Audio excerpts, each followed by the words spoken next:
how all this research evolved that is really, really world changing. And I just wanted to reiterate, that my book opened with that Tesla quote that when science begins to study non-physical phenomena, it'll make more progress in one decade than it has in all the previous centuries of history. So Dr. Nelson's work is at the heart of the science that Tesla dubbed the most important science in science's history. And it's really, Roger, it's my great honor to introduce you. And also, again, the book is connected the emergence of global consciousness.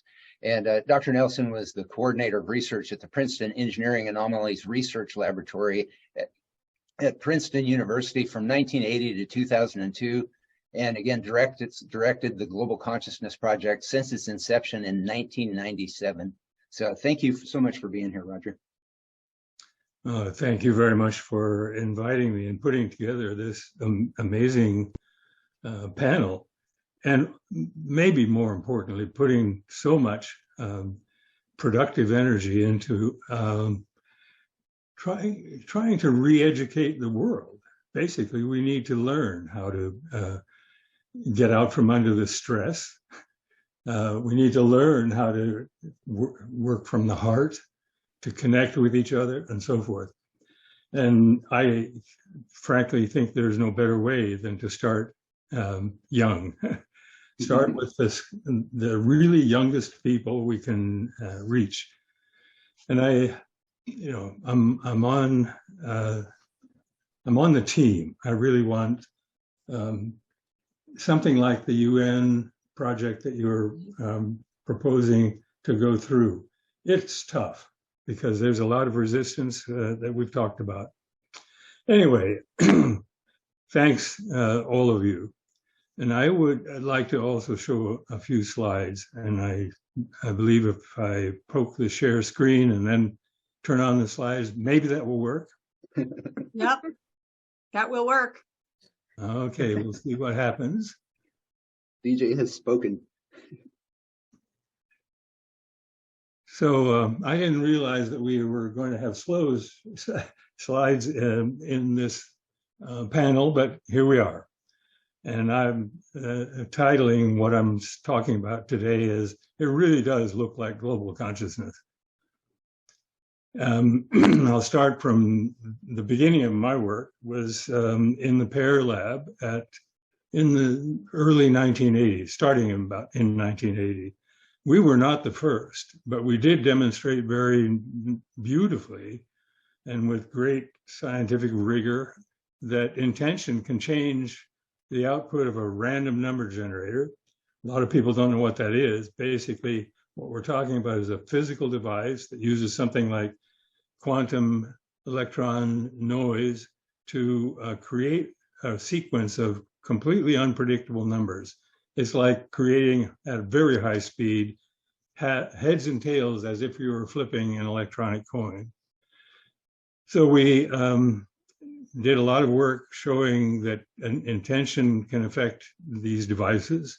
And then we made them small enough that we could go out into the field and take them to churches and rituals in the woods and all sort of places like shopping centers. I guess you can probably imagine that in the churches and in the rituals in the woods, we would see effects. In the shopping centers, not so much. And the difference is that in one case, we have coherent mental activity, coherent groups. In the other case, just random and chaotic mental activity. The group consciousness work led us to think about bigger groups, about mass consciousness. How about if we made a network that looked at data from major events where really large numbers of people would be joining in some kind of probably emotional connection.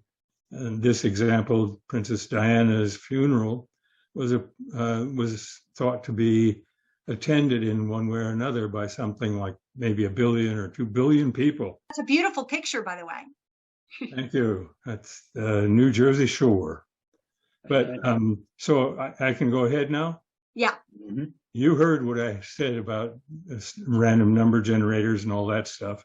Yeah. Mhm. But you didn't see this picture, which was a prototype for what became the Global Consciousness Project. I asked people to take data, send it to me, put it all together, and made the red trace that you can see. It was unlikely with odds of 1 in 100 or so. And that encouraged us to go ahead and to create a network, which ultimately had about 150 or more people hosting one of the devices, these random number generators, in various places around the world, signified by the little red spots. The most we ever had running about at one time were about 75, but a lot of people participated over the years. Now, you've seen this picture already. It's a almost typical kind of result. This is what we call a cumulative deviation plot. It just shows the history of the departures from expectation. We predict that it'll go up. And starting at about 9 or so in London, it really began going up gangbusters, big time. And this sort of confirmation of the hypothesis that we set, which is that when really large numbers of people come together, we'll see some kind of correlated activity in the Global Consciousness Project data. And about 70% of the time, not 50%, as you would expect by chance, but 70% of the time, we got exactly what we were predicting. Now, that may not sound like very much, but in fact, it turns out to be a lot if you compare it with what's expected over a long period of time. So what I should say is that we have a sort of small effect, but if we persist in doing the experiment again and again, small effects add up. We know that from all kinds of aphorisms. Keep at it, be patient, do your work. Eventually, we find an accumulation of experimental outcomes that produces a line like the red one in this picture. You can compare that with a cloud of gray simulations, or you might say controlled data. They're completely different universes. So in other words, we have a real effect. Why does it happen? What does it really mean? We've been in recent times doing a fair amount of completely independent analysis, partly to try to distinguish between the idea that all this is just an experimenter effect. If we choose the right events, or if we choose the right time to start, we'll get these results even though there's nothing happening. That's to me a remarkably unlikely prospect as an explanation. I think it's more like that we have, as Roland was talking about, fields of consciousness. Actually, I'm thinking even more esoteric than electromagnetic fields, something like information fields, the kind of thing that David Bohm used to explain what happens in physics. Anyway, let me just show you very quickly pictures of some of this independent work. Ulf Holmberg, who's an economist from Sweden, decided to see if there would be any correlation of GCP data with the market trends. Being an economist, that was the tools that he had. And he has, in the meantime, done simulations that show that if you use the GCP data, which actually seems to respond to several hours, maybe as much as 24 hours early, if you use that data to make your predictions about the stock market, you will be better off than you would with just a simple passive analysis of the data and making your bets. In other words, in principle, we haven't had an actual practical exploration yet, but I think that will probably happen.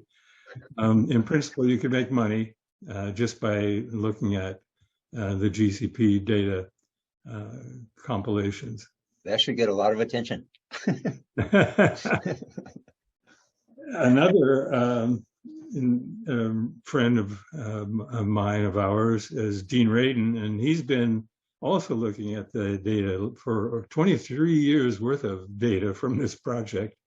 We've been running the network for a long time.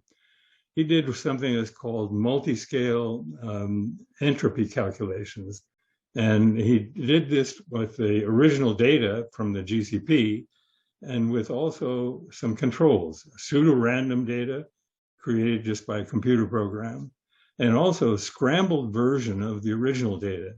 And they're all three plotted in that curve you see. But there's what you can't see unless you enlarge it a lot is that there's a big difference between the black dots, which represent the original data, and two different kind of control things. What this means is that there is a decrease in entropy. Or some people say we increase the entropy or negative entropy. In other words, the data are changed. They're no longer as random as they were. Their entropy has decreased somewhat. And that's a general thing that we find looking at data all through the network. It isn't isolated only in locations. It isn't isolated in events. Instead, there's a kind of general apparent effect of something, and we think it might be consciousness, human consciousness, coming together, making a little change, a little burst of negentropic influence, and so forth. Too many big words.